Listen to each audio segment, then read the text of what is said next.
नमस्कार। आज हम बात कर रहे हैं व्यक्तिगत विशिष्टता की। मतलब ये कि हर इंसान में कुछ ना कुछ ऐसा होता है जो उसे दूसरों से, भीड़ से अलग करता है। जी, एक बहुत ही दिलचस्प विषय है ये। हाँ, और हमारे पास स्रोत के तौर पर एक लेख के कुछ मुख्य बिंदु हैं, जिसका शीर्षक है आप 99% से अलग क्यों हैं। अच्छा। तो इस चर्चा का मकसद यही है कि हम इस दावे को समझें कि कैसे हर कोई असल में शायद 99% लोगों से अलग है। और कैसे वो अपनी उस छुपी हुई ताकत को पहचान सकता है। बिल्कुल, पहचान कर कैसे जीवन में आगे बढ़ सकता है। तो चलिए इस विचार की गहराई में उतरते हैं जरा। जरूर। तो देखिए, लेख का जो मुख्य तर्क है वो ये है कि ज्यादातर लोग एक एक ढर्रे पर चलते हैं, जी। है ना? एक जैसी दिनचर्या, एक जैसी सोच। हाँ, मतलब एक कंफर्ट जोन बन जाता है। सही।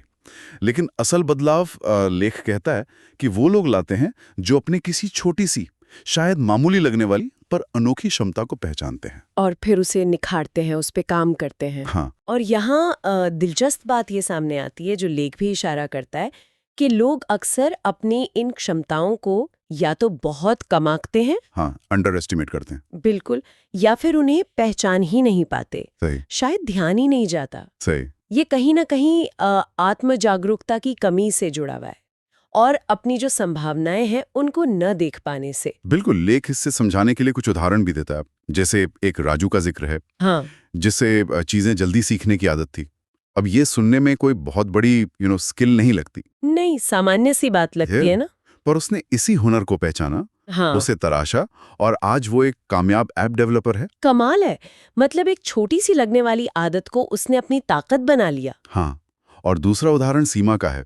लेख बताता है कि उनकी लोगों से जुड़ने की कला, मतलब कम्युनिकेशन स्किल्स, हाँ। वो बहुत अच्छी थी। अच्छा। लोगों से आसानी से जुड़ जाती होंगी। हाँ, तो उन्होंने इसे सोशल मीडिया पर इस्तेमाल किया अरे वाह। और आज वो एक जानी मानी हेल्थ और लाइफस्टाइल इन्फ्लुएंसर हैं। अरे वाह। मतलब वो अपने अनुभव साझा करके लोगों को प्रेरित भी करती हैं और इससे कमाई भी कर रही हैं। तो ये उदाहरण वाकई दिखाते हैं कि रोजमर्रा की जो साधारण सी लगने वाली योग्यताएं हैं वो भी अगर पहचानी जाएं, और उन पे काम किया जाए। हाँ, विकसित की जाएं, तो असाधारण परिणाम दे सकती हैं।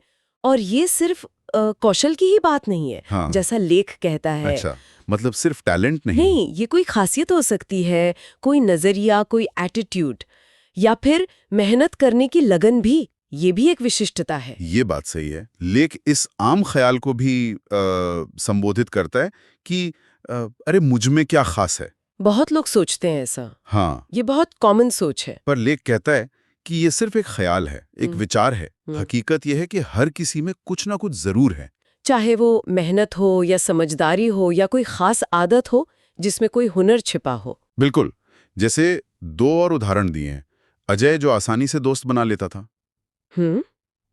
नेटवर्किंग स्किल्स अच्छी थी। हाँ, उसने उसी नेटवर्किंग स्किल को सेल्स में इस्तेमाल किया और एक सफल सेल्स मैनेजर बन गया। बढ़िया। और एक प्रीति का उदाहरण है, जिसे लिखने का शौक था, बस शौक था। हाँ।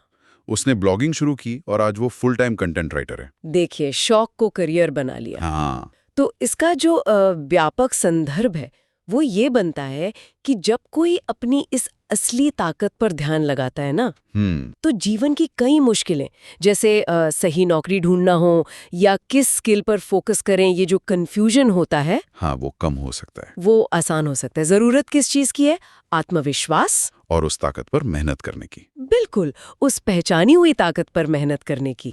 लेख यही सुझाता है कि यही आगे बढ़ने का रास्ता है। तो कुल मिलाकर इस सारी बातचीत का, इस विश्लेषण का सार यही है कि हर व्यक्ति में सच में कोई ना कोई अनूठी बात छुपी होती है। हाँ, छिपी होती है, बस उसे ढूंढना पड़ता है। जैसा कि लेख कहता है, आप 99% से अलग हैं, बस अपनी उस ताकत को, उस खासियत को पहचानने की देर है। और उस पर फिर काम करने की। सही। और यहाँ एक सोचने वाली बात ये भी है चलते चलते कि क्या हमारी रोजमर्रा की वो छोटी छोटी आदतें जिन्हें हम अक्सर नजरअंदाज कर देते हैं, बिल्कुल ध्यान नहीं देते, हाँ, जैसे राजू का जल्दी सीखना। हाँ, कहीं वही हमारी उन छिपी हुई ताकतों का इशारा तो नहीं जिन पर हमने कभी गौर ही नहीं किया। हाँ, ये एक बहुत ही दिलचस्प सवाल है सोचने के लिए।